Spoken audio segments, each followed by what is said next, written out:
Bab 231 Perencanaan Ding Hao. Nama, Kaisar Tertinggi Pedang Penulis, Luan Si Kuangdao. Plus matikan mengatur ulang. Terlepas dari rasa iri dan cemburu yang disebabkan oleh pertukaran senjata batu ajaib, Ding Hao bahkan lebih pendiam dari sebelumnya. Dia menghadiri kelas tepat waktu setiap hari dan berbagi pengalaman pelatihannya dengan murid-murid Akademi Kaos Hijau Timur seperti Wang Xiaoqi dan Zhang Fan. Dia dipukuli oleh Wang Juefeng, kepala guru yang sinis tepat waktu setiap hari. Dia mulai pergi ke tempat sampah setiap pagi untuk mengajar anak-anak di daerah kumuh seni bela diri. Meskipun Tiansu yang sudah tua itu cabul dan pelit, dia juga berhati-hati dalam hal ini. Dia telah merapikan halaman kecil, yang diklaim sebagai Akademi Seni Bela Diri Misterius yang tak terkalahkan. Sudah ada 60 atau 70 anak dari berbagai usia yang berlatih bela diri di sini. Ketika Ding Hao mengajar anak-anak di pagi hari, sepasang mata yang bersemangat dari anak-anak ini, menunjukkan perjuangan mereka atas nasib, mengingatkan Ding Hao akan usaha dan kesulitannya sebelumnya. Rasa terima kasih dan rasa hormat di wajah orang tua anak-anak tersebut juga memberikan Ding Hao rasa pencapaian yang luar biasa. Meskipun diperlukan sejumlah uang untuk mendukung akademi kecil ini, yang menjadi beban bagi Ding Hao, dia tetap melanjutkan pengajarannya dengan teguh. Tentu saja hal menarik terus berlanjut. Sejak hari pertama setelah Ding Hao kembali ke Sekte Pencari Ilmu Pedang, saat makan siang dan makan malam setiap hari, Li Yiruo, peri cantik dari Akademi Barat berkemeja merah akan datang ke restoran Akademi Timur berkemeja hijau untuk berbagi makan malam dengan Ding Hao dengan makanan cintanya yang dimasak sendiri, di tengah tatapan sedih yang memilukan dari sekelompok murid laki-laki. Ding Hao, sebaliknya, mengalami penderitaan yang tak terkatakan. Diperkirakan seiring berjalannya waktu, keterampilan memasak Perili telah meningkat sedikit, namun tiba-tiba keterampilan itu menurun dari hari ke hari. Jika masakan Li Yiruo pada awalnya hampir tidak bisa digambarkan sebagai hambar, maka dalam 2 hari terakhir, Ding Hao merasa apa yang dia makan benar-benar beracun seperti koktis. Namun, Ding Hao juga dapat melihat bahwa Li Yiruo memasak setiap makanan dengan susah payah. Adapun rasanya yang luar biasa, itu disebabkan oleh keterampilan memasak yang belum matang karena beberapa ramuan langka digunakan yang dapat merangsang ki darah dan ki di tubuh prajurit dan meningkatkan kecepatan budidaya seniman bela diri para prajurit. Meski rasanya sedikit pahit, efeknya sungguh ajaib. Setiap kali Ding Hao selesai makan makanan di depan Li Yiruo tanpa mengubah wajahnya, wajah Li Yiruo akan menunjukkan senyuman bahagia dengan rasa pencapaian. Dia tersenyum manis pada Ding Hao dan kemudian berhenti mengatakan apapun. Dia mengemasi kotak makan siangnya dan pergi, dengan sangat sederhana. Dia tahu musuh macam apa yang akan dihadapi Ding Hao dalam 3 tahun, jadi dia tidak akan pernah menyia-nyiakan waktu Ding Hao. Alhasil, pemandangan ini kemudian menjadi pemandangan unik di ruang makan Akademi Kaos Hijau Timur. Sepasang pria tampan dan wanita cantik sedang duduk bersama. Li Yiruo memiliki kecantikan yang tak tertandingi dan Ding Hao tampan. Jika mereka membentuk tim, mereka akan menciptakan aura yang unik. Bahkan jika dilihat dari kejauhan, secara visual mereka juga menarik. Seiring berjalannya waktu, hanya 5 atau 6 hari sebelum kompetisi 5 akademi kedua, Ding Hao masih ingat betul titipan Guonu sebelum meninggal. Selama hari-hari ini, dia diam-diam menghitung hari dan membuat rencana yang luar biasa. Suatu hari, setelah kelas rumput spiritual selesai, Simen Qiansui, kepala guru yang cantik dan wanita yang mendominasi, memanggil Ding Hao. Secara terpisah, saya telah menyerahkan formula versi sempurna dari pil Qi Drawing kepada sekte tersebut.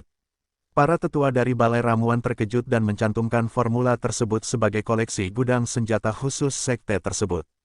Setelah melalui banyak pengujian, para tetua setuju dengan maksud Anda dari sudut pandang seluruh provinsi salju. Tidak ada seorang pun yang akan mengembalikan resep obat mujarab dengan produk jadi dari pil Qi Drawing, jadi mereka telah memerintahkan Balai Ramuan untuk menyempurnakannya dalam jumlah besar. Dunia surgawi yang Anda inginkan, para tetua di sekte juga setuju. Berjalan perlahan di tangga batu yang tertutup es, salju, pinus, dan cemara yang penuh dengan kesederhanaan dan tanaman hijau yang sedikit primitif, Simen Qiansui berjalan berdampingan dengan Ding Hao dan berkata perlahan. Musim dingin yang panjang dan dingin telah dimulai di Provinsi Salju. Simen Qiansui mengenakan mantel satin lavender. Mantel longgar di tubuhnya membuatnya tidak kembung, malah menonjolkan kecantikan dan sosok wanita yang mendominasi. Sinar yang menjulang sudah cukup untuk menggugah lamunan tak terbatas siapapun. Jubah ungu berbulu halus ada di kepalanya, dan di pipinya yang berkilauan dan seperti batu giok ada sedikit rona merah. Saat dia berbicara, nafasnya harum seperti anggrek. Awan uap putih yang dikeluarkan oleh Simen Qiansui saat ini membuat orang merasa bahwa dia seperti peri ungu di dunia es salju. Haha, itu kabar baik. Dengan cara ini, rencana besar kita untuk menghasilkan banyak uang bisa terlaksana dengan lancar. Ding Hao tersenyum dan tersanjung, saya pikir Anda pasti membutuhkan banyak usaha untuk meyakinkan para tetua yang keras kepala di balai ramuan itu. Saat Simen Qiansui berjalan bersama Ding Hao, dia berkata sambil tersenyum tipis, kamu tidak boleh membayangkan bahwa para tetua di sekte itu keras kepala. Sebenarnya, mereka bersedia melakukan apapun yang baik untuk sekte tersebut. Yang paling penting adalah itu formula ramuan yang Anda berikan benar-benar sempurna. Ini telah memberikan kontribusi yang tak terukur bagi sekte pencari ilmu pedang. Ding Hao mengangguk. Versi sempurna dari Ki Drawing Pill hanyalah ramuan tingkat rendah, tapi itu sangat penting. Hal ini dapat sangat meningkatkan tingkat keberhasilan penarikan Ki bagi murid nominal sekte tersebut, yang berarti bahwa sekte tersebut dapat memperluas skalanya untuk merekrut murid, dengan cepat meningkatkan jumlah murid di tingkat akar rumput, dan juga melipat gandakan kecepatan kultivasi para murid di tingkat akar rumput, karena kekuatan sebuah sekte memerlukan banyak murid junior untuk mendukungnya selain sejumlah besar master. Selain itu, penguasaan eksklusif sekte pencari ilmu pedang atas formular versi sempurna dari Ki Drawing Pill dapat membuatnya sepenuhnya merebut posisi monopoli di seluruh provinsi salju dan memungkinkan dirinya sendiri memperoleh kekayaan secara terus-menerus melalui penjualan eksternal seperti sapi perah. Karena kontribusi resep obat mujarab, ketua-tetua balai ramuan menganugerahkan total 4.000 poin kontribusi sekte, yang awalnya milik Anda.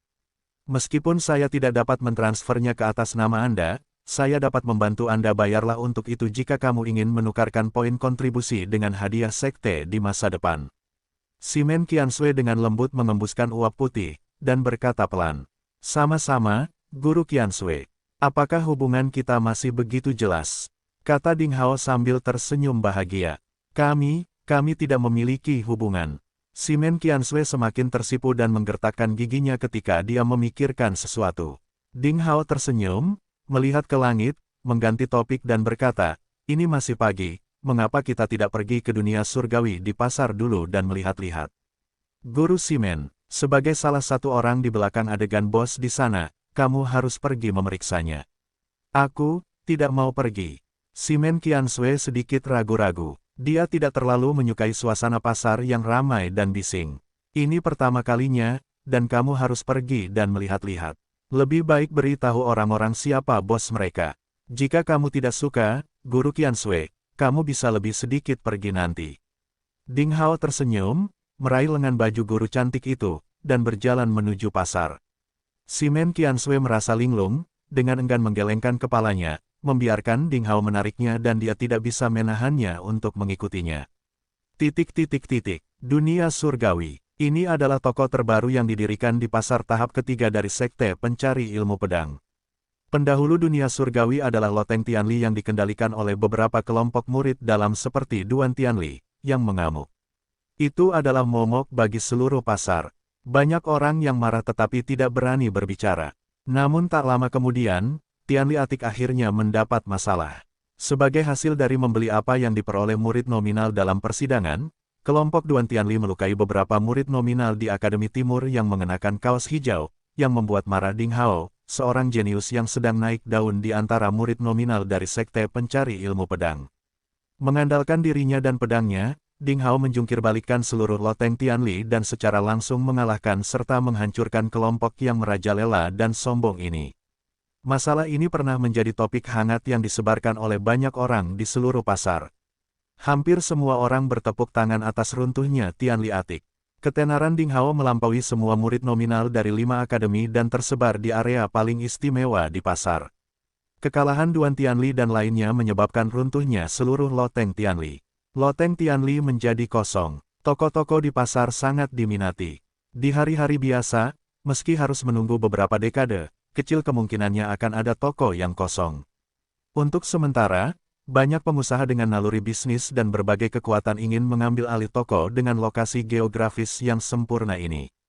Namun, semua orang bertarung satu sama lain dengan seluruh kekuatan mereka, namun pada akhirnya mereka disusul oleh seorang pengusaha misterius, yang menghabiskan banyak uang untuk mendapatkan potongan lemak ini, membuat orang lain sangat iri dan cemburu. Hasilnya, dunia surgawi menggantikan Tianli Atik dan berdiri di bagian pasar yang paling makmur. Saat itu sudah menjelang matahari terbenam. Kepingan salju halus beterbangan di langit, dan sinar matahari keemasan, dengan dinginnya musim dingin yang unik, bertabur di tanah, membuat pasar yang sibuk sepanjang hari, menunjukkan kelembutan yang langka. Pernahkah kamu mendengarnya? Dikatakan bahwa seorang jenius kecil yang langka bernama Simen Qiansui di Sekte Pencari Ilmu Pedang, yang telah membuat pil penggambar Qi yang sempurna. Setelah meminumnya, kamu tidak akan mengalami efek samping. Ini dapat membantu kamu menggambar Qi berhasil, dan telah lulus ujian oleh berbagai ahli pil di balai ramuan. Saya juga telah mendengar tentang masalah ini. Meskipun agak sulit dipercaya, berita dari Herb Hall seharusnya tidak salah. Ya, versi sempurna dari pil penggambar Qi sungguh luar biasa. Bahkan Master Hebat Chen Nanchao, Raja Pil di Provinsi Salju, tidak mampu memecahkan masalah sulit tentang cara pembuatan pil, tetapi sebenarnya itu telah terjadi, diselesaikan oleh murid junior. Latar belakang apa yang dimiliki Simen Qiansui? Sungguh luar biasa, Sekte Pencari Ilmu Pedang akan bangkit dan berkembang. Sebelum ada Ding Hao, sekarang ada Simen Qiansui. Mereka semua adalah orang-orang yang luar biasa, jenius, ini jelas. Merupakan awal dari kebangkitan sekte tersebut. Hahaha, bagus, Sekte Pencari Ilmu Pedang akan bangkit dan berkembang. Bagi kelompok bisnis kita, ini jelas merupakan hal yang baik. Jika saatnya tiba dengan bantuan kekuatan Sekte Pencari Ilmu Pedang, posisi kita akan naik juga. Kita bisa memperluas bisnis kami ke kota-kota dan pemukiman manusia lainnya di Provinsi Salju. Yah, aku harus mencari cara untuk berteman atau menjalin hubungan kekerabatan dengan Ding Hao dan Simen Qiansui. Aku tidak pernah membuat penilaian yang salah. Jika kamu tidak percaya padaku, kamu bisa menunggu dan melihat bahwa meskipun kedua orang ini adalah masih murid akar rumput sekarang, cepat atau lambat, mereka pasti akan menjadi andalan Sekte Pencari Ilmu Pedang. Haha, Manajer Zhang, bahkan orang buta pun dapat melihat masalah ini dengan jelas. Anda tidak perlu mengatakannya, namun, saya lebih mementingkan hak jual Qi Drawing Pil. Apakah kita bisa mendapatkannya atau tidak? Jika kita bisa mendapatkannya, maka kita akan benar-benar menjadi makmur dan duduk di atas emas atau perak gunung. Di pasar, bisnis sedang lesu saat ini. Beberapa manajer toko dan stafnya sedang duduk di depan pintu, mengambil napas dan saling menyapa setelah hari yang sibuk. Mereka semua profesional dan sangat akrab satu sama lain. Seperti biasa, setiap orang mengambil bangku kecil, membentuk lingkaran dan membicarakan hal-hal baru. Dalam 2 hari terakhir, rumor tentang kemunculan versi sempurna dari Qi Drawing Pil dengan cepat menggantikan pendirian dunia surgawi dan menjadi fokus perhatian semua orang di pasar tingkat rendah, seperti petir di lapangan. Pada saat ini, di kejauhan dari dunia surgawi, terdengar suara aneh, bercampur dengan kemarahan dan teriakan. Cukup meriah dan menarik perhatian banyak orang. Sepertinya seseorang pergi ke dunia surgawi untuk membuat masalah lagi. Seharusnya tetap Sun Liang dan orang-orang merajalela lainnya. Apakah ini yang ke-10 kalinya dalam 6 hari? Setiap hari mereka pergi ke dunia surgawi untuk membuat masalah. Jelas mereka bermaksud mencegah orang melakukan bisnis. Mereka benar-benar bertindak terlalu jauh. Sun Liang dan Sun Xin bukanlah orang yang berperilaku baik. Mereka sudah lama mendambakan letak geografis Tianli Atik, namun mereka tidak berani berdebat dengan Duan Tianli dan para pengikutnya. Sekarang Tianli Atik telah berubah menjadi dunia surgawi, dan di belakang panggung bos telah berubah dari Duan Tianli menjadi nama grup bisnis Song, jadi mereka tidak sabar untuk melompat keluar dan membuat masalah. Kedua orang itu hanya mengandalkan sepupu mereka yang merupakan murid dalam, dan mereka juga disukai oleh para tetua sekte. Mereka hanya melakukan kejahatan di seluruh pasar. Dari sudut pandangku, cepat atau lambat, pembalasan kehancuran untuk Tianli Atik akan menimpa mereka. Mungkin ini sulit terjadi. Kedua orang ini licik dan penindas dan mereka tidak akan memprovokasi orang seperti Ding Hao. Sekelompok orang menghela nafas di pintu dan menggelengkan kepala tanpa daya.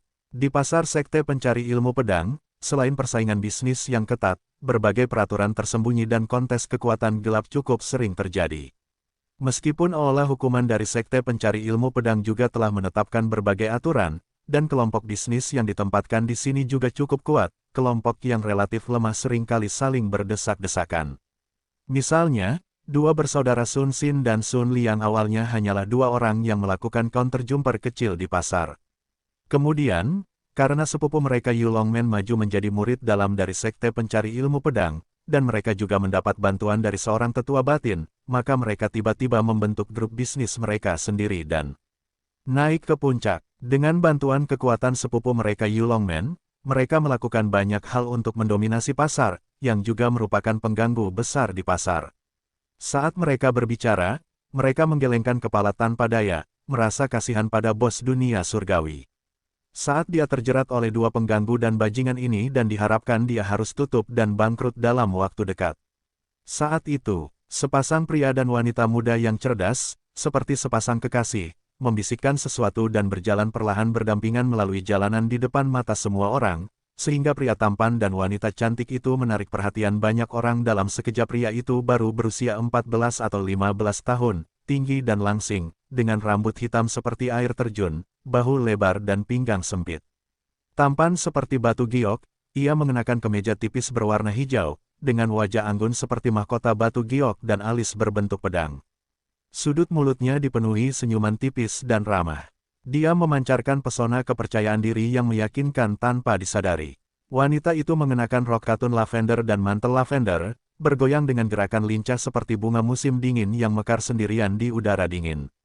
Dia anggun dan cantik, pendiam dan lembut, dengan rambut pirang panjang menjuntai di tepi jubah, seperti sutra dan satin, memantulkan sinar matahari, memberi orang aura suci yang tidak bisa dinajiskan, dan dia adalah kecantikan yang hampir tidak nyata. Ini adalah, di tengah kerumunan, Ye Chen, penjaga toko muda dari Studio of Treasures, matanya berbinar, dan dia berdiri dengan penuh semangat dengan kuas dan langsung mengenali identitas pemuda tampan itu. Beberapa manajer dan counter-jumper lainnya, yang juga merupakan orang-orang yang bijaksana, merasa terkejut ketika melihat pria yang datang. Saat ini, mereka semua berdiri dan mengenali identitas pemuda tersebut. Tak main-main, kini di pasar level rendah, semua orang mengenal tuan muda ini. Di pintu masuk lobi dunia surgawi. Ini sama sekali bukan pedang baja lipit yang dijual di toko kami, dan kamu, sungguh tidak masuk akal. Ling Hu Yingying membelalakkan matanya dengan marah. Bah, gadis kecil, jangan banyak bicara yang tidak masuk akal. Aku pribadi membeli pedang baja lipit ini darimu kemarin, bagaimana aku bisa salah padamu? Seorang lelaki kekar mencibir, tampak jelek dan garang dengan janggutnya seperti jarum baja yang tegak. Ya, gadis kecil, kemarin aku melihat dengan mataku sendiri bahwa kamu menjual pedang baja berlipat ini kepada saudara ini. Apakah kamu masih ingin menyangkalnya? Inilah gaya bagaimana Anda di dunia surgawi berbisnis. Anda menjual barang bekas dengan harga kualitas terbaik. Anda membodohi pelanggan. Surga tidak akan mentolerir Anda. Keluar dari pasar. Ya, pencatut. Keluar dari pasar. Di belakang orang kuat itu diikuti oleh lusinan orang bermusuhan yang sama. Mereka mengipasi api masalah. Beberapa penonton dalam kegelapan juga berbaur dalam cemoohan, dan adegan kegembiraan diciptakan secara artifisial, dan akibatnya situasi secara bertahap berada dalam bahaya di luar kendali. Orang-orang berkerumun di sini. Kamu berbohong. Kami tidak pernah menjual pedangnya. Kamu, air mata karena penganiayaan mengalir di mata Ling Hu Yingying. Menghadapi sekelompok pria kekar yang tidak masuk akal, gadis lemah itu agak takut, tapi masih mengertakkan gigi dan menjelaskan kepada orang-orang di sekitarnya, jangan dengarkan mereka, semuanya. Kami tidak menjual pedang baja lipit semacam ini di dunia surgawi. Jika kamu tidak percaya padaku, kamu bisa masuk ke dalam toko kami untuk melihatnya. Pelacur bau, kamu masih punya alasan, bukan? Orang kasar itu menjadi marah. Kubilang aku membelinya di sini, dan seharusnya aku membelinya di sini. Begitu dia berbalik, menyeringai dan menjabat tangannya, dia berteriak, saudara-saudara, hancurkan toko hitam ini untukku. Dunia surgawi yang sial, kamu berani membodohiku, Sun Liang. Jika kamu tidak memberiku penjelasan hari ini, kita akan menghancurkan toko hitam ini. Tuan Tiansu, Saudara Ding Hao meminta kami membeli sesuatu untuk akademi. Sekarang kami telah membelikannya untuk Anda. Mengapa kami tidak kembali? Nizi dan Huan Huan, dua gadis kecil mengikuti lelaki tua cabul Tiansu dan melihat segala sesuatu di sekitarnya dengan mata penasaran. Tumbuh di daerah kumuh, ini adalah pertama kalinya mereka datang ke pasar yang makmur. Dunia luar yang indah membuat kedua gadis itu membuka mata lebih lebar dan merasa kewalahan. Semua ini dibawakan oleh saudara mereka Ding Hao. Tanpa Ding Hao, mereka mungkin harus tinggal di daerah kumuh selamanya, berinteraksi dengan sampah setiap hari. Ketika mereka besar nanti, mereka akan menemukan pria biasa-biasa saja untuk dinikahi dan menjadi alat untuk melahirkan anak, menjalani kehidupan yang ketat, selalu gelisah dan dianiaya oleh orang lain, dan tidak pernah sempat berjalan di jalanan seperti itu, pasar yang bersih dan indah sekali seumur hidup mereka. Lebih penting lagi, saudara Ding Hao memberi mereka kesempatan untuk mengubah nasib mereka. Hei, tidak mudah untuk datang ke sini. Kenapa tidak berbelanja yang bagus? Jadi, kalian berdua, tidak suka di sini. Terlihat sangat cabul, Tiansu, dengan sepasang mata yang mengamati toko-toko dan kios-kios di sekitarnya, berkata sambil tersenyum bahagia. Tidak, di sini indah, bersih, dan ramai. Aku sangat menyukainya. Iya, udara di sini pun harum, tidak seperti daerah kumuh. Penuh bau, wah, banyak hal lucu di sini. Huan Huan dan Nizi menunjukkan rasa iri di mata mereka. Mereka melihat orang-orang datang dan pergi dengan pakaian dan baju besi yang bersih dan indah, tetapi mereka, dengan pakaian kasar yang ditambal, berjalan di jalan pasar yang luas dan bersih seperti sedang bermimpi. Bagi mereka, dibandingkan dengan kawasan kumuh tempat mereka dibesarkan sejak kecil, pasar bagaikan surga yang bersih dan cerah.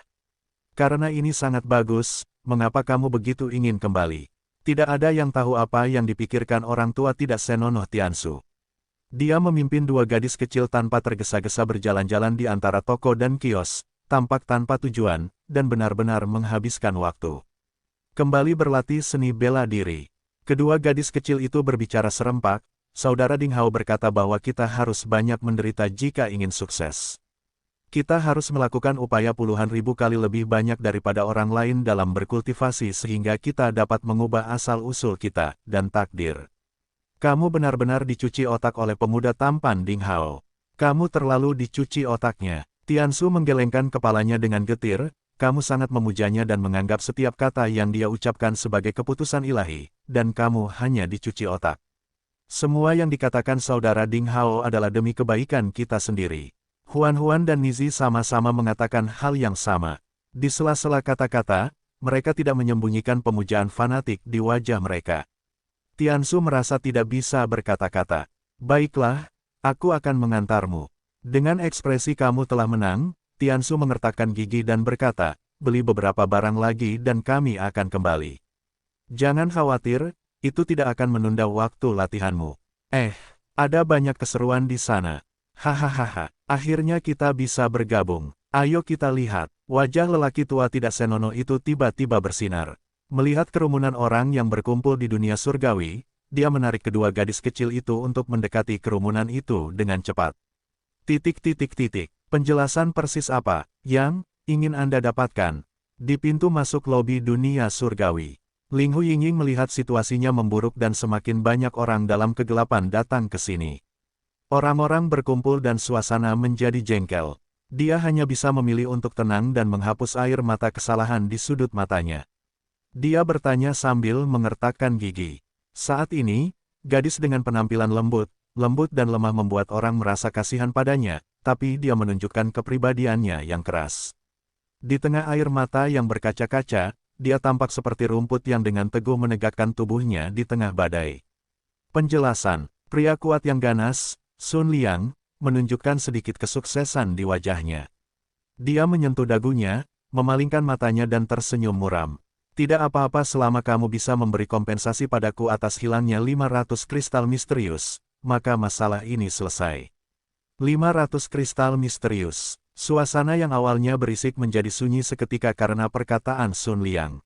Serangkaian desahan terdengar di udara. Untuk pedang baja lipit biasa, Sun Liang yang luar biasa menuntut 500 kristal misterius sebagai kompensasi, yang merupakan pemerasan yang mencolok dan tidak terselubung. Bahkan 500 pedang baja halus yang dapat memotong besi seperti lumpur tidak dapat dijual dengan harga 500 kristal misterius, dan ini hampir merupakan keuntungan kelompok usaha menengah selama lebih dari setahun. Dan dia berani mengatakan hal itu. 500 kristal misterius. Ling Hu Yingying juga merasa terkejut. Meskipun dia telah mengantisipasi bahwa pihak lain akan meminta terlalu banyak, tapi itu terlalu gila untuk melampaui batas yang pantas. Semua barang yang dijual di seluruh dunia surgawi tidak bernilai 500 kristal misterius. Sun Liang jelas-jelas berusaha membunuh mereka semua. Kenapa? Tidak ada kompensasi. Jika kamu tidak memberikan kompensasi untukku, aku akan menghancurkan toko hitammu hari ini. Sun Liang menyeringai muram. Dia datang hanya untuk membuat masalah. Dia tidak peduli dengan kompensasi. Yang dia pedulikan adalah toko itu sendiri. Kamu, Ling Hu Yingying gemetar karena marah dengan tubuhnya yang menawan gemetar, dan dia berkata sambil mengertakkan, kamu, jangan melangkah terlalu jauh. Terlalu jauh, hahaha. Sun Liang tertawa jahat dan sangat arogan. Dia berkata, hari ini saya bertindak terlalu jauh. Apa yang dapat Anda lakukan terhadap saya? Bagaimana yang dapat Anda lakukan terhadap saya? Jangan memberikan kompensasi. Saudaraku, hancurkan toko untuk saya. Seperti yang dia katakan, sekelompok orang yang memar bergegas keluar dari kerumunan dan mereka sudah lama siap untuk menghancurkan toko. Mereka galak dan dipersenjatai dengan tongkat dan pedang lebar. Mereka menyerbu ke dunia surgawi dengan marah dan hendak menghancurkan toko. Tapi saat ini, tunggu sebentar, suara seorang pemuda terdengar, penuh netralitas. Hah, kerumunan melihat seorang anak laki-laki dengan tinggi sekitar 1,7 meter, mengenakan gaun cian dan dengan pedang panjang tergantung di pinggang, kulit pucat, rambut hitam panjang, mata panjang dan sipit, bibir agak tipis, hidung bengkok dan dengan petunjuk kedengkian, perlahan keluar dari aula belakang dunia surgawi. Temanku, tentang kebenaran masalah ini, kamu dan aku tahu betul. Aku memberikan kompensasi kepadamu dengan kristal misterius kelas rendah dan masalah ini selesai. Seperti kata pepatah bahwa segala sesuatu harus memiliki kelonggaran yang cukup untuk hal-hal yang tidak terduga di dalam masa depan. Mengapa kamu harus melakukan hal-hal yang terlalu kejam? Dengan senyum tenang di wajahnya, remaja berhidung bengkok itu memiliki semacam toleransi dan berkata perlahan dalam berpikir dan bernalar. Siapa kamu? Sun Liang melihat ke atas dan ke bawah dan berkata dengan nada menghina. Saya adalah salah satu pemilik dunia surgawi dan hanya murid nominal Akademi Kaos Hijau Timur. Remaja berhidung bengkok itu tidak marah dan berpenampilan seperti biasanya. Dia masih sangat tenang. Akademi Kaos Hijau Timur. Sun Liang merasa terkejut, dan tanpa sadar dia teringat akan seseorang yang tidak dapat diprovokasi oleh siapapun. Namun, ketika dia memandang pemuda itu dengan hati-hati, dia menemukan bahwa remaja berhidung bengkok ini jauh dari laki-laki dalam penampilan dan temperamen. Meskipun mereka sedikit mirip, dia masih jauh dari pria itu, dan mereka tidak boleh menjadi orang yang sama, jadi Sun Liang merasa santai. Kenapa? Seorang murid yang rendah hati berani mengurus urusanku. Sun Liang menunjukkan ekspresi merajalela. Sebelum Wang Xiaoqi dapat mengatakan apapun, Sun Liang melambaikan tangannya dengan nada yang sangat tidak sabar lagi dan berkata, lupakan. Tidak peduli siapa kamu, jika kamu memberiku kompensasi 500 kristal misterius hari ini, masalah ini akan berakhir untuk sementara. Jika tidak, saya tidak peduli siapa Anda dan saya pasti akan merusak bisnis curang Anda. Sepertinya kamu benar-benar ingin melakukan sesuatu dengan kejam. Namun, sebelum membuat masalah, sebaiknya kamu bertanya dengan jelas. Bahkan untuk murid terdaftar, tidak ada orang sepertimu yang berani menyinggung perasaan. Raut wajah Wang Xiaoqi tiba-tiba menjadi menghina dan dia berkata dengan nada gayung bersambut, pedang baja lipitmu tidak dijual di dunia surgawi.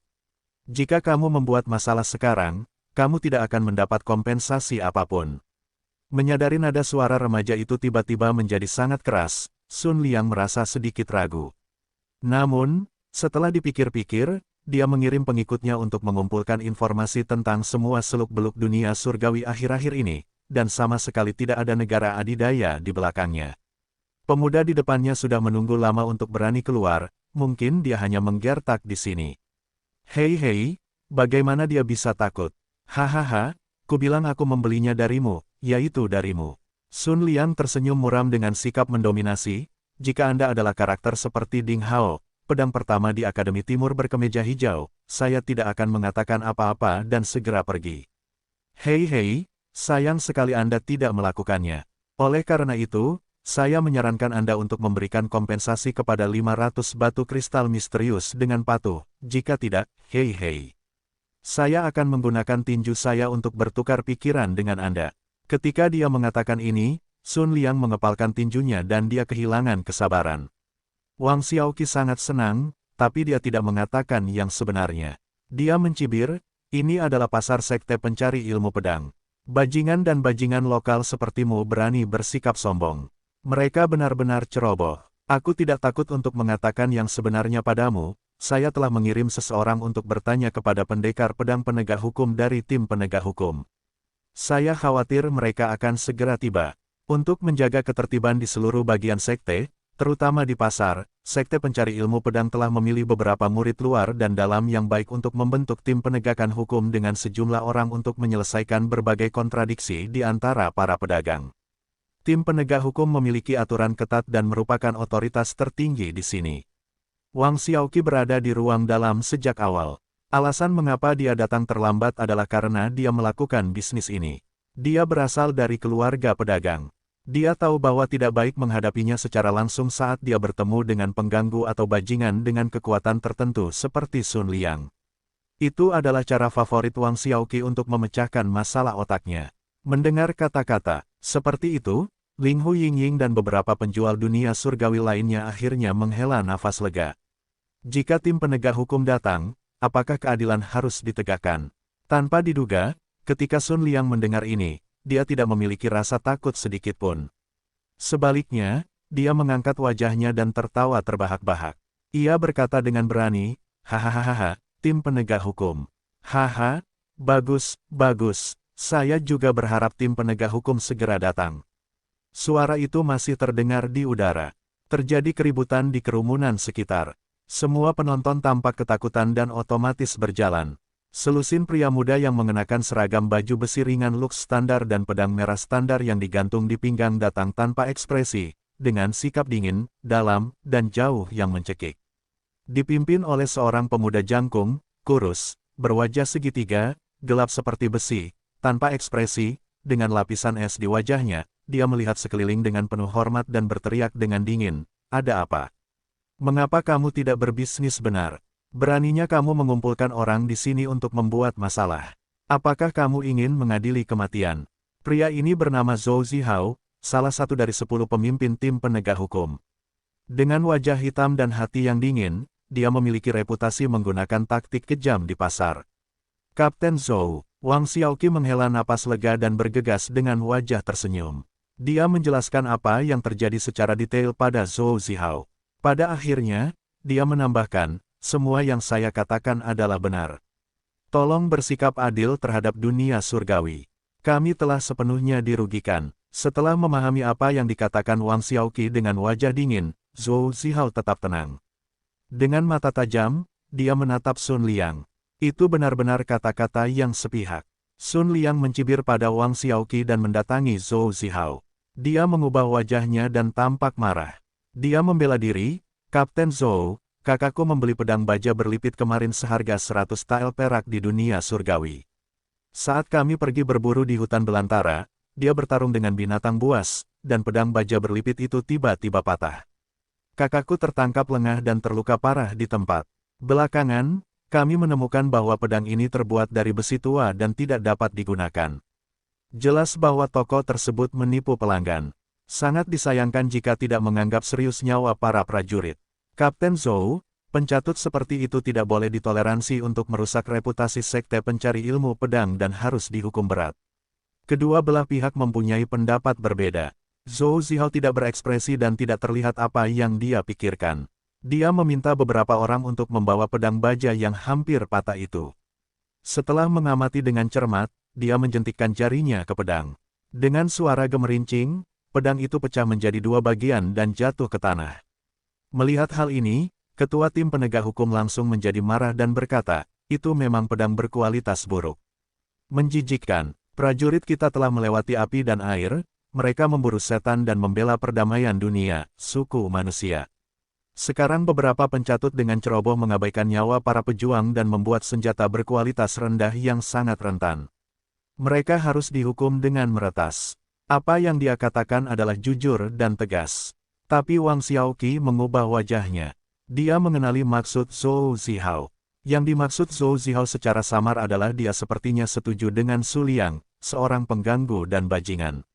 Ayolah, pasangkan 50 kg belenggu besi hitam pada orang-orang di dunia surgawi.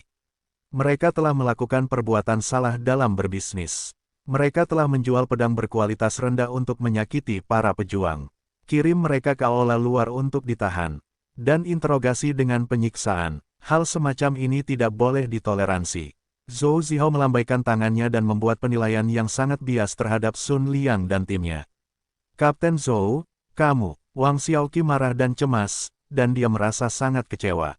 Kenapa ini terjadi? Wang Xiaoqi tahu bahwa dia berasal dari keluarga pengusaha dan memahami semua jenis aturan, jadi dia telah mengunjungi banyak pemimpin tim penegak hukum secara diam-diam dan mengirimkan hadiah berharga secara berturut-turut, dan dia berpikir bahwa dia telah menembus semua tautan utama. Zhou Zihao, khususnya, telah menerima hadiah besar Wang Xiaoqi sebanyak 3 kali. Dia pernah bertepuk tangan dan berjanji bahwa dia tidak akan membuat masalah bagi dunia surgawi. Bagaimana dia bisa, pada saat kritis, berbalik dan berdiri bersama Sun Liang? Melihat apa yang terjadi, Sun Liang menunjukkan senyuman arogan dan berbahaya. Hei, anak baru, kamu menganggap dirimu pintar. Apa menurutmu besi tua kecilmu bisa menipuku? Kapten Zhou memang menerima hadiahmu, tapi ini adalah dunia di mana kekuatan adalah kehormatan tertinggi. Uang dan hadiah yang kamu berikan bisa saja tidak bisa dibandingkan dengan kata-kata sepupuku. Dia mendekati telinga Wang Xiaoqi dan berbisik gembira dengan nada menggoda dan menghina. Wang Xiaoqi segera mengerti apa yang terjadi. Dengan tergesa-gesa, dia mengusir anggota tim penegak hukum tanpa pertimbangan lebih lanjut dan berkata dengan keras, "Saya menolak untuk mematuhi perintah Anda. Pedang baja lipit inferior tidak dibeli di toko kami." Berani, tak terkekang. Serangkaian teriakan eksplosif terdengar seketika. Wajah Zhou Zihao dipenuhi amarah. Dia melintas dan meraih kerah Wang Xiaoqi. Dia hampir mengangkat Wang Xiaoqi dan mencibir, "Kenapa? Apakah kamu berani menolak penangkapan? Bocah, pikirkan baik-baik konsekuensinya. Bagi mereka yang menolak penangkapan, tim penegak hukum berhak langsung membunuh mereka." "Kamu?" Wang Xiaoqi merasa sangat kecewa sehingga dia tidak lagi berani melawan. Dia tahu kali ini dia benar-benar gagal. Di masa lalu, dia hanya melihat ayahnya menangani suatu urusan keluarga. Dia pikir dia telah belajar pengalaman berbisnis dari keluarganya dan telah melihat melalui orang-orang. Faktanya, dia tidak terlalu terlibat dalam dunia ini dan masih terlalu muda serta memikirkan bisnis secara sederhana. Kali ini, sejak awal itu adalah jebakan. Sun Liang jelas telah memasang jebakan dan membujuknya ke dalamnya. Sun Liang dan Zhou Zihao adalah burung berbulu. Sungguh konyol bahwa dia mengira semuanya berada di bawah kendalinya, dan luar biasa masih mengirim seseorang untuk meminta tim penegak hukum untuk datang, tetapi dia tidak tahu bahwa orang yang dia undang bukanlah seorang penolong melainkan kaki tangan. "Kakak senior Ding, aku mengecewakanmu." Wang Xiaoqi merasa menyesal dan sedih.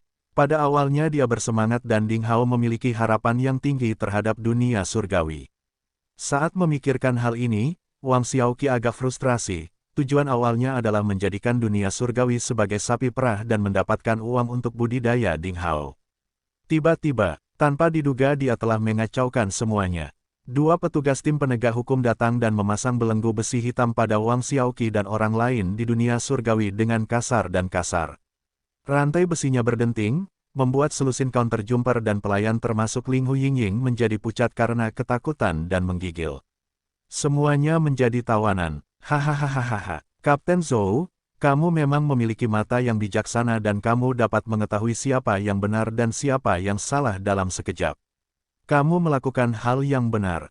Bukan hanya bocah nakal ini tetapi semua counterjumper dan pelayan di dunia surgawi dan semua yang lain, pelayan rendahan yang memegang lilin kepada iblis juga harus ditangkap." Sun Liang tertawa, berpuas diri sebagai pemenang, dan berkata, "Pengusaha dan bajingan yang tidak bermoral yang menjual barang-barang berkualitas rendah dan menyakiti para pejuang harus dihukum berat dan tidak boleh ditoleransi." Zhou Zihao tersenyum dan mengangguk, dan hendak mengatakan sesuatu. Tetapi pada saat ini, dari kerumunan tiba-tiba terdengar suara seorang gadis kecil yang lemah. Orang jahat, kamu membeli pedang dari toko Bai Feng dan kamu mematahkannya sendiri. Saya telah melihat semuanya. Meskipun suara ini lemah, saat ini sangat jelas, dan semua orang yang hadir mendengarnya. Semua orang mengubah wajah mereka dan melihat ke bawah ke sumber suara. Itu adalah seorang gadis berusia 10 tahun dengan pakaian linen kasar yang ditutupi bercak-bercak berbagai warna. Tidak ada yang tahu kapan dia didorong ke depan lingkaran. Menatap kerumunan dengan mata hitam besar, dia berkata dengan sangat yakin. Di sebelah gadis kecil itu ada seorang gadis kecil lainnya yang dikuncir kuda, dan dia memegang erat lengannya. Dia tampak juga berusia sekitar 10 tahun. Kedua gadis kecil itu berpakaian sangat lusuh, dan pakaian mereka bahkan tidak bernilai setengah koin tembaga, jadi jelas mereka berasal dari daerah kumuh. Tapi keduanya sangat cantik dengan kulit putih dan lembut serta mata besar berair seperti mata air jernih di pegunungan di musim gugur. Mereka begitu murni dan membuat hati orang gemetar. Seperti ukiran batu giok, mereka sangat lucu dan pintar, satu-satunya ketidakharmonisan adalah seorang lelaki tua malang di samping dua gadis kecil murni seperti peri, yang tidak dapat dijelaskan dengan kata sifat lain kecuali cabul. Mereka adalah Nizi, Huan-Huan dan guru cabul Tiansu dari Akademi Seni Bela Diri Misterius tak terkalahkan di area sampah. Perkataan gadis kecil itu mengejutkan semua orang di sekitarnya. Wajah Zhou Zihao, ketua tim penegak hukum, juga langsung berubah. Dari mana asalmu bajingan dan pengemis kecil ini? Apa yang kamu bicarakan di sini? Sun Liang melirik kedua gadis kecil itu. Kedua gadis yang berjiwa ringan dan bebas dari kata-kata vulgar membuat matanya bersinar dengan sedikit kata-kata kotor. Dia berkata dengan putus asa, "Aku," ditatap oleh kejahatan yang begitu ganas, gadis lemah Nizi sedikit takut dan mundur selangkah. Melihat teman kecilnya sedang marah, Huan-Huan yang selalu keras kepala, berdiri di depan temannya, membusungkan dadanya, mendongak dengan berani dan berkata, "Mengapa kamu begitu galak? Kami melihatnya dengan mata kepala sendiri di siang hari. Kamu membeli pedang baja lipit ini di toko Bai Feng seharga 10 tael perak, dan kemudian kamu membuat banyak retakan di pintunya, kamu tidak membelinya di dunia surgawi, dan kamu datang ke sini untuk memeras. Sayang sekali, inilah yang disebut anak-anak yang mengatakan kebenaran. Jika perkataan ini diucapkan oleh orang dewasa, sebagian orang mungkin akan meragukannya. Tapi diucapkan dari mulut dua gadis kecil yang lugu, hal itu membuat semua orang mempercayainya tanpa syarat dan sekaligus sepenuhnya. Pada saat itu, pandangan terhadap Sun Liang dan yang lainnya langsung menjadi jijik. Ternyata seperti ini, mereka benar-benar tidak tahu malu. Mereka mendominasi pasar dan memfitnah orang lain sebagai tokoh gelap. Pencuri itu berteriak untuk menangkap pencuri. Kamulah yang harus keluar dari pasar. Tanpa investigasi, tim penegak hukum sewenang-wenang menganiaya yang baik dan berkomplot dengan yang jahat, yang membuat masyarakat merasa sangat kecewa. Terjadi keriuhan dan makian di tengah kerumunan. Situasi yang sudah tenang, karena perkataan Huan-Huan dan Nizi, menjadi rumit dan membingungkan lagi. Dalam sekejap, terjadi pembalikan. Beberapa orang, yang tidak mengetahui kebenaran, pada saat ini, merasa bahwa mereka memiliki kesamaan dan secara bertahap beralih ke dunia surgawi. Tindakan tercela yang dilakukan Sun Liang dan timnya telah sepenuhnya melanggar aturan pasar dan merupakan tindakan terlarang bagi semua orang. Ada banyak kutukan dalam kemarahan. Bahkan Sun Liang dan anggota timnya merasa malu dan kehilangan muka. Zhou Zihao dan anggota timnya menjadi semakin malu. Brengsek, semuanya berjalan sesuai rencana awal, namun tanpa disangka hal itu dikacaukan oleh seorang gadis bau yang tiba-tiba melompat keluar. Di tengah masyarakat seperti itu, tim penegak hukum terang-terangan membengkokkan hukum demi kepentingan si penyuap. Jika hal seperti itu didengar oleh petinggi sekte, akan sulit bagi mereka untuk disalahkan.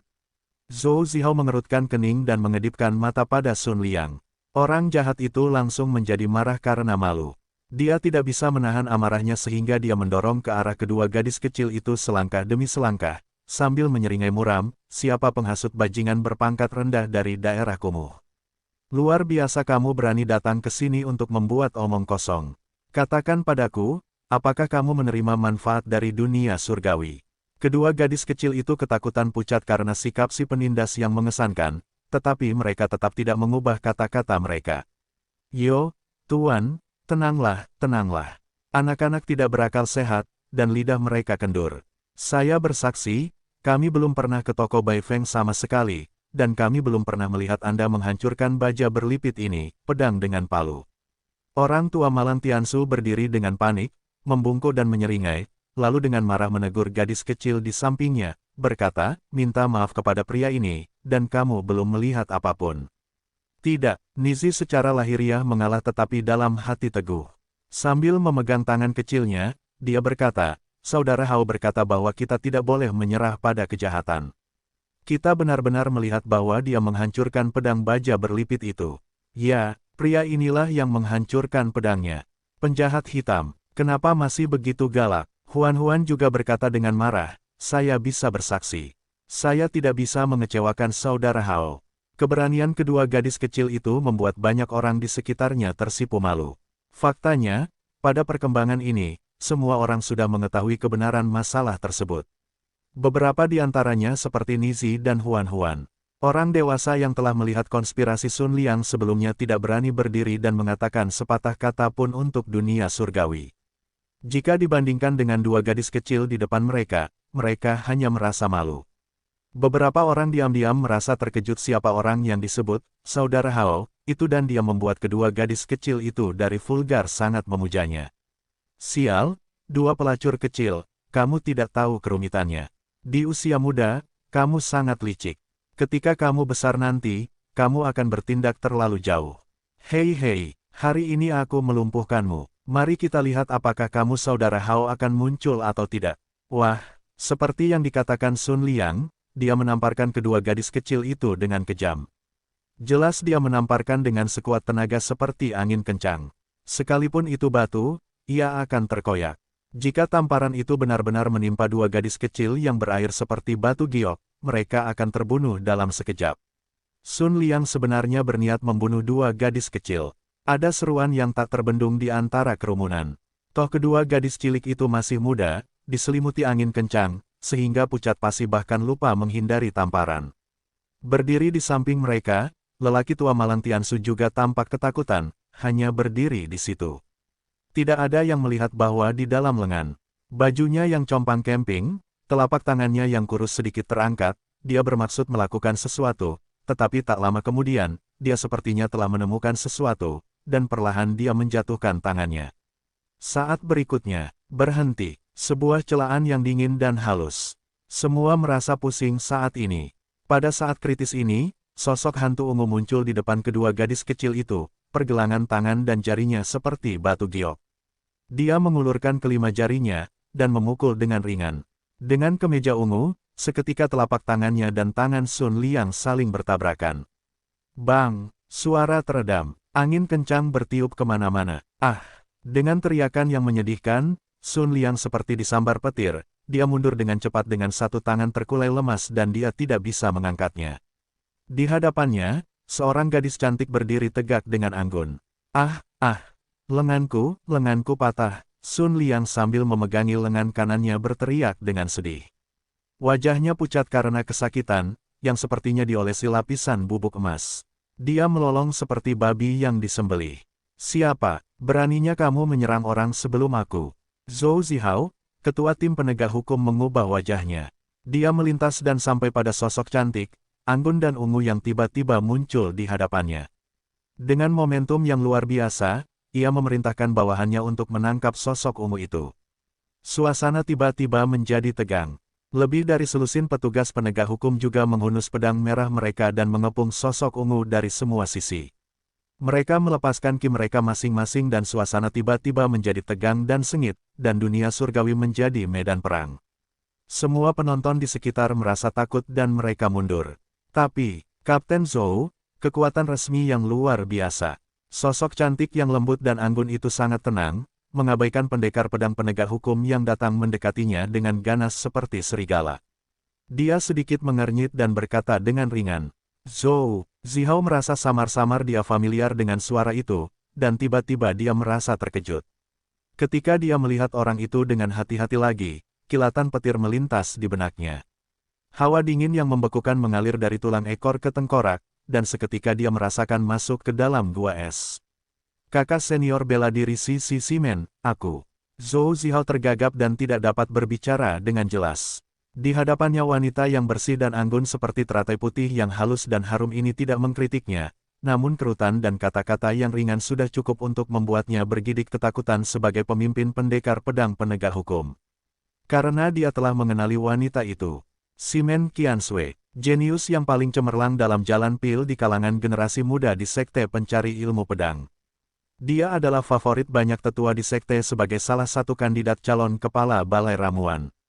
Terutama selama periode waktu ini, wanita jenius dari jalan pil memperbaiki cacat dari pil penariki yang bahkan tidak dapat dipecahkan oleh Chen Nanchao, raja pil terkenal di Provinsi Salju, sehingga dengan segera dia menjadi satu-satunya favorit yang dimiliki oleh para wanita tersebut. Manajemen tingkat tinggi dari sekte ingin memegang kendali mereka. Sekarang semua permintaannya telah dipenuhi dan dia benar-benar seorang selebriti dari Sekte Pencari Ilmu Pedang. Dan sebagai salah satu murid yang pernah bergabung dengan Sekte Pencari Ilmu Pedang bersama Simen Qiansui pada saat yang sama, Zhou Zihao juga berbakat, dan mampu menonjol di antara ribuan murid dan menjadi salah satu dari 10 pemimpin penegakan hukum, tim di kawasan bisnis. Namun, dibandingkan dengan roh jahat seperti Simen Qiansui, dia seperti burung pipit lumpur bagi angsa-angsa dan cahaya. Kunang-kunang bagi cahaya bulan, perbedaan di antara keduanya terlalu jauh. Saat itu, sebagai murid satu generasi, Zhou Zihao pernah menjadi pengagum Simen Qiansui, namun ia tidak pernah berani mengekspresikan dirinya. Dia hanya bisa memandangnya dari kejauhan. Karena itulah dia mengetahui dengan baik karakter gadis dunia lain ini. Baru saja penampilan Simen Qiansui tidak kasar, tetapi Zhou Zihao sangat jelas bahwa ini sudah merupakan perilakunya yang sangat marah. Dan dia yakin bahwa selama kata-kata ringan Simen Qiansui sudah cukup untuk langsung membiarkan manajemen puncak sekte menghapus posisinya sebagai pemimpin tim, dan nasibnya akan lebih buruk lagi. Oleh karena itu, meskipun selama bertahun-tahun dia telah terbiasa dengan berbagai adegan, Zhou Zihao tidak dapat menahan diri untuk tidak memiliki pikiran kosong. Kakak senior bela diri Simen. Bagaimana dia bisa sampai di sini? Zhou Zihao berdiri diam di tempat. Pendekar pedang penegak hukum lainnya adalah orang-orang yang bijaksana secara duniawi. Melihat ekspresi pemimpin mereka, mereka tidak mengerti apa yang terjadi, tapi mereka merasa ada yang tidak beres. Hanya Sun Liang yang tidak menyadari semua ini sama sekali. Rasa sakit yang menyedihkan di lengannya membuat pria jahat yang nakal ini merasa seperti singa kawin di masa panas yang pasangannya diambil. Dia diliputi amarah dan dengan panik menggeram, "Apa yang kalian semua lakukan? Cek, ayo dan bunuh ini jalang." Anak buah Sun Liang segera mengayunkan pedang, dan tombak mereka dan mengepung Simen Qiansui. Saat ini, Zhou Zihao akhirnya terbangun. Menyadari bahwa kelompok makhluk sembrono ini berani mengalahkan Simen Qiansui secara tak terduga, dia merasa terkejut dengan keringat dingin, menamparkan punggung mereka, dan 3 atau 5 orang kuat di depan ditampar. "Sekelompok bajingan, tanpa diduga kamu berani mengalahkan kakak senior bela diriku Simen, dan apakah kamu mendekati kematian? Tangkap mereka semua." Zhou Zihao berteriak dengan wajah pucat. "Kapten Zhou, apakah Anda salah?" Saat ini Sun Liang menemukan bahwa segala sesuatunya tampak berbeda dari yang dia bayangkan. Cek Yu, Zhou Zihao tidak memberi kesempatan pada Sun Liang untuk menjelaskan, menamparnya dengan keras sehingga Sun Liang menangis terseduh-seduh dan wajahnya yang bengkak seperti kepala babi. Sejujurnya, Zhou Zihao bahkan berniat membunuh Sun Liang saat ini. Jika bukan karena momok yang penuh kebencian, bagaimana dia bisa bertemu dengan kakak senior bela diri Simen dalam situasi seperti ini? Dan bagaimana dia bisa membuat kakak senior bela diri Simen begitu tidak puas? Zhou Zihao langsung merasa bahwa dia akan murung, masa depan di sekte pencari ilmu pedang. "Kakak senior bela diri Simen, aku tidak menyangka itu kamu. Kamu ketakutan." Pemimpin tim Zhou, dengan penampilan yang jahat dan anggun sekarang, seperti kelinci putih kecil yang tidak berbahaya sekarang, dia membungkuk kepada Simen Qiansui dengan senyum menyanjung di wajahnya. Dalam suasana sepi, terdengar serangkaian suara desahan yang tak terkendali. Kali ini, bahkan orang bodoh pun mulai memahami bahwa gadis pendiam berjubah ungu, terlihat lembut dan lemah, ternyata adalah orang yang sangat besar dengan identitas bangsawan, dan bahkan Zhou Zihao sebagai ketua tim penegak hukum tidak berani memprovokasi dia. Sun Liang juga melupakan rasa sakitnya dan tetap di tempatnya. "Kakak senior bela diri Simen. Apakah itu, Simen Qiansui?" seorang jenius dalam ilmu pil yang menjadi pusat perhatian akhir-akhir ini. Ya Tuhan, siapa yang dia provokasi? Ekspresi yang jelas-jelas menjijikkan muncul di wajah Simen Qiansui.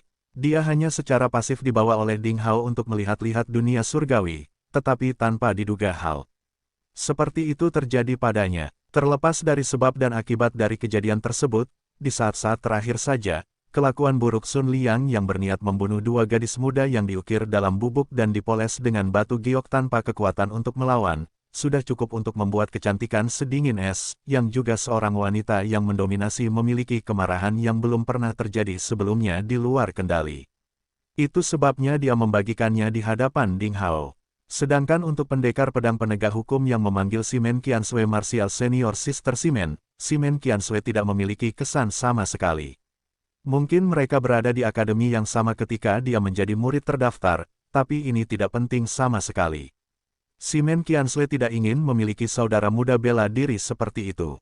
Di hadapan senyuman menyenangkan Zhou Zihao, Simen Qiansui sedikit mengernyit lagi. Dia tidak berkata apa-apa, dan hanya menoleh ke Ding Hao yang berdiri di sampingnya.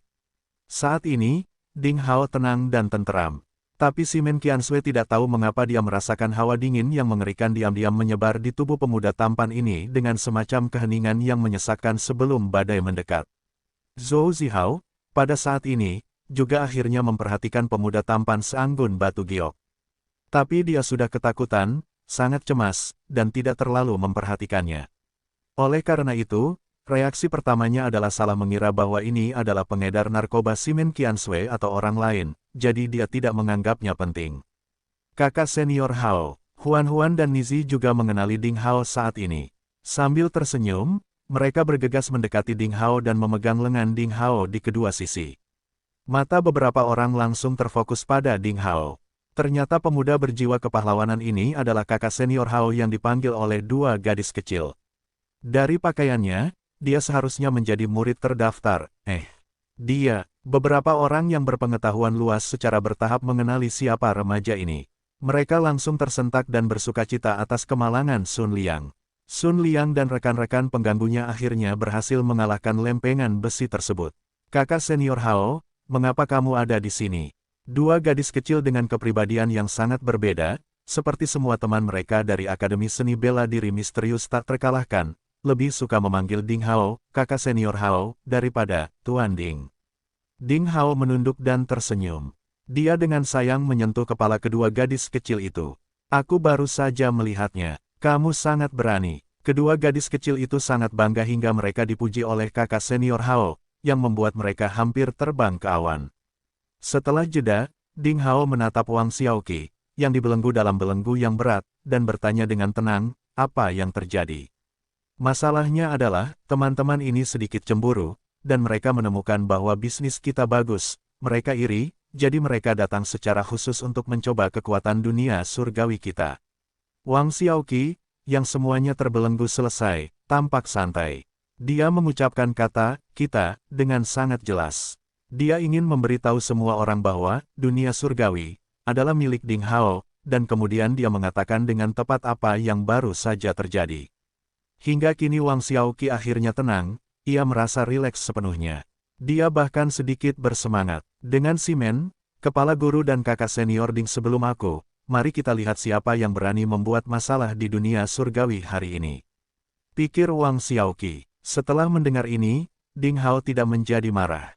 Sebaliknya, dia mengangguk dengan sangat serius dan berkata, oh, karena ketua tim penegak hukum Zhou meminta Anda untuk bekerja sama dalam penyelidikan, maka Anda harus tinggal di penjara aula interogasi luar selama beberapa hari. Jangan khawatir, saya pikir pimpinan sekte pasti akan memberi kita penjelasan yang masuk akal. Wang Xiaoqi menatap Ding Hao sedikit, dan dia segera mengerti apa yang dia maksud. Kakak bela diri Ding bermaksud mempermasalahkannya. Bagus, cara yang bagus. Dunia surgawi telah memenangkan hak penjualan pil Qi Drawing, yang pasti akan membuat beberapa orang merasa iri, dan benci. Bukan tidak mungkin bagi orang-orang itu untuk diam-diam memasang jari-jari di rodanya. Hari ini adalah waktu yang tepat untuk mengambil kesempatan ini untuk membangun prestise dan membiarkan para pelaku kejahatan dan iblis memahami bahwa dunia surgawi bukanlah kesemek yang lembut untuk diremas semua orang. Saya mengerti. Saya akan bekerja sama dengan penyelidikan Kapten Zhou. Wang Xiaoqi tersenyum, berkata kepada Zhou Zihao dengan mengucapkan kata, bekerja sama, dengan jelas dan kuat, bahkan orang bodoh pun bisa mendengar ironi dalam kata-katanya. Zhou Zihao memperhatikan bahwa dua orang saling bergema, dan dia merasa marah di dalam hatinya. Dia berkata dalam hati, aku tidak berani memprovokasi kakak senior bela diri Shimen, selebritas dari sekte, tapi kalian berdua yang mengenakan kostum murid terdaftar bukanlah apa-apa. Tanpa diduga kalian mencoba membodohiku dengan sengaja dan ambigu, kalian tidak tahu betapa besarnya langit dan bumi dan aku akan membersihkanmu cepat atau lambat. Tapi Zhou Zihao tidak berani mengucapkan kata-kata seperti itu di depan Shimen Qiansui seperti yang diharapkan. Namun, pandangannya terhadap Ding Hao dan Wang Xiaoqi mulai bersikap jahat dan bahkan penuh ancaman. Namun, Ding Hao tidak memandangnya sama sekali. Dia berjalan perlahan ke arah Ling Huyingying dan para counterjumper serta pelayan lainnya yang gemetar ketakutan. Dia tersenyum perlahan dan berkata, semua orang ketakutan. Cukup bagi Xiaoqi sendiri untuk bekerja sama dalam penyelidikan. Kamu tidak perlu menderita di penjara yang dingin dan lembab. Sebelum suaranya menghilang, Ding Hao mengulurkan tangannya dan dengan lembut menekan belenggu besi hitam yang berat di pergelangan tangan Ling Huyingying. Saat berikutnya, cahaya perak murni menyala, dan lapisan tipis es menutupi besi hitam. Saat dia meremasnya dengan lembut, dengan bunyi klik, belenggu setebal lengan anak kecil itu menjadi rapuh seperti kayu busuk, patah dan jatuh ke tanah. Berani, kamu tidak terkendali. Pendekar pedang penegak hukum berteriak lagi karena terkejut dan marah. Merusak belenggu penegakan hukum sama saja dengan melanggar hukum. Ding Hao tidak menganggapnya serius. Mereka hampir tidak diperlakukan sama seperti menamparkan mereka di depan banyak orang. Sun Liang, yang ditampar seperti kepala babi, langsung merasa senang dengan situasi seperti itu. Matanya dipenuhi dengan kebencian dan kebencian, menunggu Ding Hao mendapat masalah. Hati Zhou Zihao melonjak karena amarah. Dia tampak murung dan hendak mengatakan sesuatu. Tiba-tiba, sambaran petir melintas di benaknya. Dia melihat ke arah embun beku perak yang masih menyelimuti belenggu besi hitam. Kemudian dia melihat ke arah pemuda tampan di depannya yang mengenakan kemeja hijau murid terdaftar. Murid terdaftar, Akademi Kaos Hijau Timur, Ki Beku Dingin. Kombinasi dari fitur-fitur yang paling jelas ini membuat Zhou Zihao terkesiap lagi. Sebuah nama yang juga sedang masa kejayaannya beberapa hari terakhir tiba-tiba terlintas di benaknya. Pedang pertama di Akademi Kaos Hijau Timur. Ding Hao. Zhou Zihao gemetar memikirkan nama itu. Sebagai salah satu dari 10 pemimpin tim penegakan hukum distrik bisnis, Zhou Zihao belum pernah melihat Ding Hao dengan matanya sendiri, tetapi dia mendapat informasi yang cukup. Tentu saja, dia tahu apa arti nama Ding Hao. Meskipun dia hanya seorang murid terdaftar, dia telah menarik perhatian para pejabat tinggi sekte karena bakatnya yang luar biasa. Dikatakan bahwa bahkan kepala sekte secara pribadi telah memanggilnya 2 kali. Karakter seperti itu, meski statusnya saat ini tidak tinggi, namun kedepannya pasti menjanjikan, sehingga bukan dia sebagai pimpinan tim penegak hukum yang bisa menantang. Dan yang membuat Zhou Zihao semakin ngeri adalah tidak seperti Shimen Qiansui, yang selalu memiliki kepribadian yang tenang dan tidak suka berkelahi dengan orang lain. Nama garang Ding Hao terkenal di kawasan bisnis. Nasib menyedihkan Duan Tianli masih teringat jelas di benaknya. Apa yang terjadi hari ini jelas merupakan bencana bagi lebih dari selusin petugas penegak hukum jika Ding Hao membawa kejadian seperti itu ke puncak sekte. Sungguh, bagaimana aku bisa memprovokasi dia secara luar biasa. Baru saja, setelah mendengarkan dialog antara Ding Hao dan remaja berhidung bengkok yang ditangkap, sepertinya dunia surgawi sebenarnya adalah toko Ding Hao. Hebatnya dia, bersama Sun Liang, Bestart ini bersama-sama, mengambil inisiatif untuk mencari kesalahan dunia surgawi. Zhou Zihao merasa bahwa dia pasti menginjak kotoran anjing ketika dia bangun di pagi hari. Kalau tidak, bagaimana dia bisa seberuntung itu? Kamu adalah... Zhou Zihao menyeka keringat dingin di dahinya, mengingat sesuatu lagi, menatap remaja berhidung bengkok yang terhuyung-huyung oleh belenggu berat dan tergagap. Namaku Wang Xiaoqi. Remaja berhidung bengkok itu menyeringai. Wang Xiaoqi. Itu adalah Wang Xiaoqi. Zhou Zihao menjerit di dalam hatinya, membenarkan spekulasi di dalam hatinya. Terakhir kali Tianli Atik pingsan karena Duan Tianli membuat marah Ding Hao dengan memukuli seorang remaja bernama Wang Xiaoqi dan Zhang Fan. Banyak orang kemudian menganggap Wang Xiaoqi sebagai dewa wabah dan sebisa mungkin menghindari kontak dengannya. Tanpa diduga, itu adalah salah satu dari dua dewa tulah yang dibelenggu oleh belenggu berat hari ini. Nama dewa wabah memiliki reputasi yang layak. Melihat senyuman Wang Xiaoqi, Zhou Xiao hampir berlutut karena perasaan takut. Dia bersumpah akan mengundang pelukis paling profesional untuk menggambar potret Wang Xiaoqi di masa depan, sehingga setiap pendekar pedang penegak hukum di bawah komandonya akan menontonnya dengan cermat ratusan kali setiap hari dan melihatnya dengan jelas. Dia tidak akan pernah memprovokasi dewa wabah ini lagi. Martial Junior Broterding. Otot wajah Zhou Zihao menjadi kaku dengan senyuman yang dipaksakan, dan dia mencoba memberikan penjelasan. Tapi Ding Hao tidak melihatnya sama sekali dan membisikkan sesuatu kepada Simen Qiansui dengan lembut, lalu dia menyapa Nizi, Huan Huan, Ling Huyingying dan yang lainnya, dan langsung pergi ke lobi dunia surgawi. Kakak senior bela diri Simen, dengarkan aku dan aku akan menjelaskan kepadamu. Kejadian ini diakibatkan oleh kelalaian kami. Kami tidak menyelidikinya dengan jelas sebelum datang. Tim penegak hukum kami bersedia meminta maaf kepada Martial Junior Broterding. Tolong bantu aku menyampaikan kata-kata yang baik kepada Martial Junior Broterding demi kita belajar bersama. Zhou Zihao hampir menangis. Mengenai kejadian hari ini, tim penegak hukumnya pernah melakukan kesalahan sebelumnya, dan nyatanya telah melanggar aturan sekte. Jika insiden ini menimbulkan lebih banyak masalah, selama Balai Hukuman melakukan penyelidikan dan kebenaran akan terungkap. Pada saat itu dia dan anggota timnya akan mendapat masalah. Simen Qiansui meliriknya, menggelengkan kepalanya dan tidak berkata apa-apa. Berayun seperti kumpulan awan cahaya ungu, dia mengikuti Ding Hao dan yang lainnya dan pergi ke lobi dunia surgawi. Zhou Zihao tetap di tempatnya. Kali ini, Sun Liang dan yang lainnya juga akhirnya memahami siapa sebenarnya yang mereka provokasi. Mereka merasa sangat ketakutan hingga hampir mengompol. Beberapa dari mereka saling mengedipkan mata. Sun Liang pun melupakan tulang lengannya yang patah dan wajahnya yang bengkak seperti kepala babi, dan berniat melarikan diri. Sial! Apakah kamu masih ingin melarikan diri? Ayo, tangkap mereka dan kalahkan mereka dengan keras untukku. Ketika Zhou Zihao melihat Sun Liang dan anak buahnya berniat melarikan diri, dia sangat marah dan bergegas menangkap pelaku Sun Liang, memukulinya dan menendangnya. Lebih dari selusin pendekar pedang penegak hukum lainnya memahami sepenuhnya apa yang sebenarnya terjadi saat ini. Tanpa membuang waktu dan kata-kata, mereka membelenggu kelompok orang ini, dan memukul mereka dengan baik. Suara rengekan dan jeritan langsung bergema di seluruh kawasan bisnis. Orang-orang yang berada di sekitar terkejut dengan pemandangan di depan mereka, dan semua merasa seolah-olah mereka mengalami mimpi yang berliku dan aneh. Siapa yang mengira bahwa semuanya akhirnya berakhir seperti ini? Sun Liang dan para pengganggunya mencari Wall dan pulang ke rumah tanpa dicukur. Mereka sangat tidak beruntung karena telah menyinggung dua orang jenius dari sekte, Ding Hao dan Simen Qiansui. Bahkan sepupunya, sebagai murid inti yang baik, tidak dapat melindunginya. Menyaksikan para pengganggu ini dipukuli seperti anjing dan memohon belas kasihan dengan ingus dan air mata mereka, semua orang merasa lega dan sangat bahagia. Saudara Wang, apakah kamu merasa puas? Jika kamu tidak puas, kami akan terus mengalahkan mereka.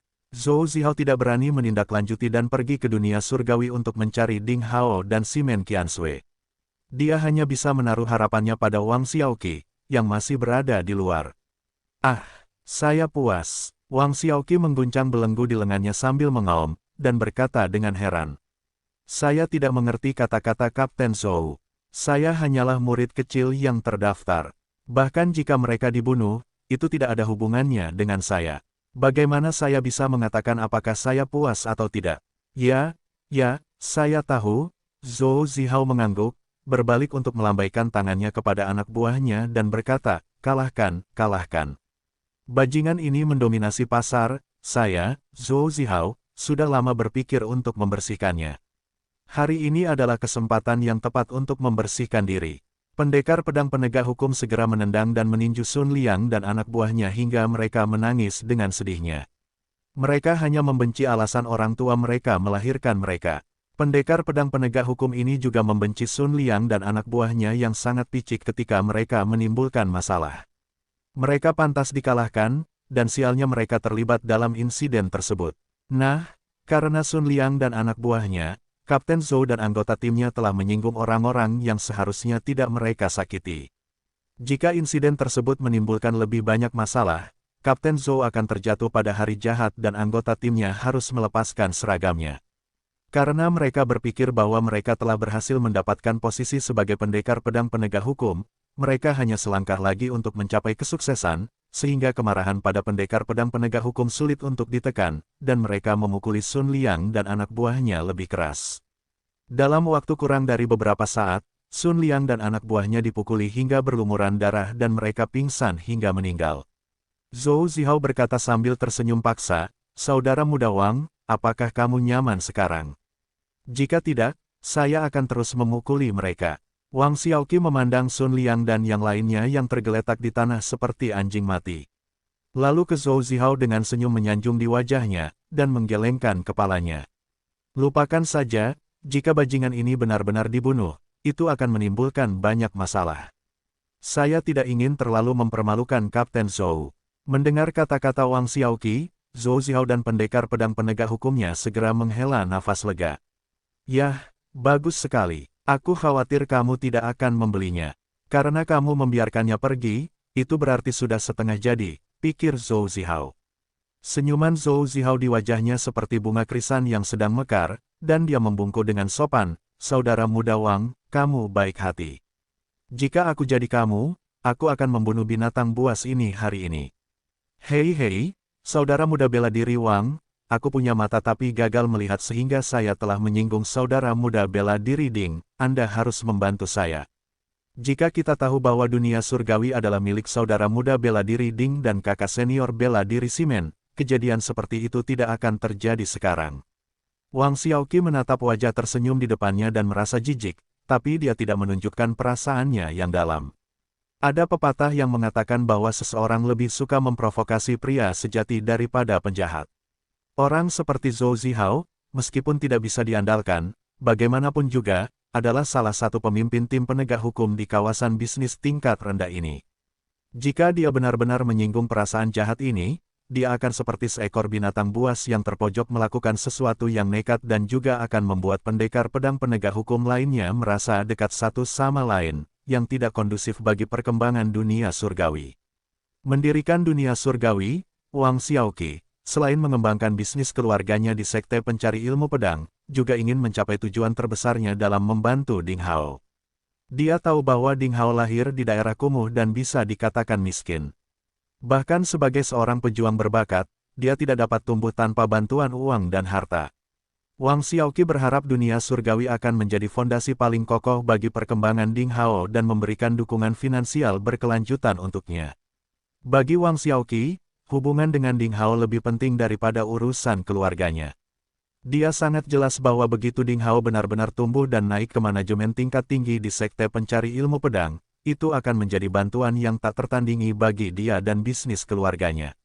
Bagi seorang jenius seperti Ding Hao, meningkatkan kekuatan melalui kultivasi adalah prioritas pertama di atas upaya untuk menangani hal-hal sepele. Dan dengan harga diri Ding Hao, dia tidak akan berinteraksi dengan penjahat itu. Jadi hal-hal gelap ini harus ditangani oleh Wang Xiaoqi untuk Ding Hao. Memikirkan hal ini, wajah Wang Xiaoqi menjadi sedikit lembut dan berkata, "Saya yakin Kapten Zhou dan anggota tim Anda pasti tertipu oleh Sun Liang dalam masalah ini. Saya akan menjelaskannya kepada saudara bela diri Ding." Adapun, saat mengucapkan kata-kata seperti itu, mata Wang Xiaoqi tertuju pada Sun Liang dan anak buahnya yang tergeletak di tanah berpura-pura menjadi anjing mati. Zhou Zihao segera mengerti maksudnya dan berkata, "Jangan khawatir, saudara muda bela diri Wang, orang-orang ini, saya pasti akan meminta mereka untuk memiliki kenangan panjang di penjara aula interogasi luar. Saya berjanji, di masa depan tidak akan pernah ada orang gila yang tidak mempunyai mata untuk membuat masalah di dunia surgawi." Wang Xiaoqi mengangguk puas. "Jadi Kapten Zhou, Anda harus bekerja keras. Saya ingin tahu apakah Kapten Zhou, Anda punya waktu. Saya akan menjamu Anda dan saudara-saudara itu nanti dan minum bersama." "Bagaimana dengan itu?" Zhou Zihao langsung sangat gembira. "Bagus sekali. Beraninya aku meminta." Saudara Wang mengeluarkan uang. Sejujurnya, jika tidak ada hubungan antara Ding Hao dan Simen Qiansui dan hubungan mereka dengan pimpinan sekte, Zhou Zihao akan mengabaikan Wang Xiaoqi, bahkan 100 Wang Xiaoqi berdiri di hadapannya, tapi sekarang. Zhou Zihao berharap remaja berhidung bengkok ini menjadi saudaranya sendiri. Selama dia mampu membangun hubungan dengan para jenius seperti Ding Hao dan Simen Qiansui di sekte, manfaat di masa depan akan sangat tak terhitung. Mulai saat ini, ia bisa berbangga di antara 10 pimpinan tim penegak hukum. Dengarkan semuanya, setelah penyelidikan pribadiku sebagai ketua tim, dunia surgawi tidak bersalah. Sun Liang dan anak buahnya telah mendominasi pasar. Masukkan mereka ke penjara aula interogasi luar selama 6 hari. Zhou Zihao berteriak kepada orang banyak, dan kemudian secara pribadi dia melepaskan belenggu Wang Xiaoqi, memerintahkan para pendekar pedang untuk memasukkan para pengganggu lokal itu ke dalam penjara. Dia dan beberapa orang kepercayaannya menemani Wang Xiaoqi pergi ke restoran terbesar di kawasan bisnis. Klik lidah. Tanpa diduga dunia surgawi memiliki latar belakang yang begitu kuat. Ya, perasaan orang-orang bisa berubah. Di dunia ini, kekuatanlah yang menentukan. Wajah Kapten Zhou berubah begitu cepat. Orang-orang jenius seperti Ding Hao dan Simen Qiansui benar-benar berpengaruh. Di kawasan bisnis tingkat rendah seperti kita, mereka pasti merupakan orang-orang hebat. Ya, tetapi di kawasan bisnis tingkat menengah di kawasan 3 langkah tengah, segalanya lebih rumit, segala sesuatunya mungkin berada di luar kendali mereka. Itu saja untuk masa depan. Coba pikirkan sekarang, saat ini, siapa yang berani membuat masalah di dunia surgawi? Sepertinya akan ada kekuatan besar lainnya di kawasan bisnis tingkat bawah kita, tapi Ding Hao jelas tidak sombong seperti Sun Liang, yang merupakan kabar baik bagi kami para pebisnis. Ding Hao tidak tinggal lama di dunia surgawi. Setelah menghibur Ling Hu Yingying dan yang lainnya yang ketakutan, dia memperkenalkan Simen Qiansui kepada semua orang, mengumumkan berita mengejutkan bahwa dunia surgawi telah memperoleh hak penjualan Ki Drawing Pill, dan kemudian dia meninggalkan kawasan bisnis. Awalnya itu adalah bencana kehancuran. Karena kebetulan, ternyata itu adalah pertemuan propaganda dunia surgawi, yang membuat Ling Hu Yingying dan yang lainnya merasa gembira. Ling Hu Yingying, khususnya, awalnya adalah salah satu pramuniaga terbaik di Balai Penempaan Kuali. Belakangan, karena beberapa masalahnya sendiri, dia sangat membutuhkan sejumlah besar uang. Ketika Wang Xiaoqi mengetahui hal ini, dia mengambil kesempatan untuk memburunya ke dunia surgawi dengan sejumlah besar uang. Dia masih gelisah. Sekarang setelah dia mengetahui bos sebenarnya di belakang panggung dunia surgawi, dia tidak bisa menahan kegembiraan atas keberuntungannya. Di dunia yang dingin ini di mana hukum rimba berlaku, hanya jika pemiliknya benar-benar kuat barulah pengikut dan tanggungan mereka yang lemah dapat dilindungi semaksimal mungkin. Hampir semua orang di kawasan bisnis tiba-tiba tahu bahwa pemilik sebenarnya dari toko ini adalah orang-orang terkenal seperti Ding Hao dan Simen Qiansui. Zhou Zihao dari tim penegak hukum bahkan mengancam bahwa Wang Xiaoqi dari dunia surgawi adalah temannya. Siapapun yang berani membuat masalah di dunia surgawi akan kesulitan bersamanya. Kita tidak boleh menyalahkan dia karena bersikap kejam pada waktunya. Pada saat yang sama, berita bahwa dunia surgawi telah memperoleh hak untuk menjual versi sempurna dari Ki Drawing Pill, yang membuat mata semua orang terpesona, juga menyebar seperti api, dan mengguncang kawasan bisnis. Ini menunjukkan bahwa kekuatan dunia surgawi tidaklah sederhana. Setidaknya itu mendapat dukungan dari beberapa tetua inti dan tetua kuat dari Herb Hall sehingga mendapat perlakuan yang menguntungkan. Ketika berita itu keluar, kekuatan-kekuatan yang bergejolak itu segera mengutarakan pemikiran mereka untuk berurusan dengan dunia surgawi dan mulai mencoba segala cara untuk memiliki hubungan dekat dengan tokoh baru tersebut untuk berteman dengan dua bintang yang menjanjikan yaitu Ding Hao dan Simen Qiansui. Ketika Ding Hao kembali dari kawasan bisnis, separuh matahari telah jatuh di bawah puncak keperakan di kejauhan. Angin dingin menderu-deru di langit, dan turun salju lebat. Di tengah jalan, Ding Hao mengucapkan selamat tinggal pada Simen Qiansui. Dia datang ke daerah kumuh di daerah sampah di belakang gunung bersama dua gadis kecil dan Tian Su, seorang lelaki tua yang malang. Gubuk kecil di halaman berpagar tempat tinggal Ding Hao telah menjadi bangunan terbersih dan terluas di seluruh area sampah setelah renovasi terus-menerus oleh orang-orang di daerah kumuh akhir-akhir ini. Karena orang tua tahu lebih baik dari siapapun bahwa ini akan menjadi satu-satunya kesempatan bagi anak-anak mereka untuk keluar dari perkampungan kumuh dan menjadi pejuang berstatus tinggi. Ada seorang jenius seperti Ding Hao di daerah kumuh, jika tidak, keturunan mereka akan selalu seperti diri mereka sendiri, dan mereka adalah budak yang malang dan tidak akan melihat hari menjadi luar biasa. Itu sebabnya mereka menunjukkan antusiasme yang besar dan berusaha segala cara untuk memberikan segala macam kemudahan bagi anak-anak. Di tengah sisa-sisa salju, lebih dari selusin rumah kayu yang luas berdiri di atas salju, dan seluruh halaman diperluas puluhan kali lipat dengan kemurahan hati dan martabat. Ini adalah gedung sekolah Akademi Seni Bela Diri Invincible. Meskipun lelaki tua cabul Tiansu terlahir dari pencatut, dia selalu membuat orang merasa tidak bisa diandalkan, dan di akademi yang lucu ini, dia juga memusatkan banyak upaya yang sungguh-sungguh untuk membuat akademi terlihat bagus. Ketika Ding Hao tiba, masih banyak anak-anak di halaman yang terus-menerus berolahraga dan bahkan beberapa orang dewasa yang berdiri di samping berlatih bersama anak-anak. Meskipun orang dewasa tidak memiliki kesempatan untuk bergabung dengan sekte pencari ilmu pedang karena usia mereka, mereka masih dapat melakukan olahraga agar tetap bugar. Kedatangan Ding Hao membangkitkan sorak-sorai orang-orang.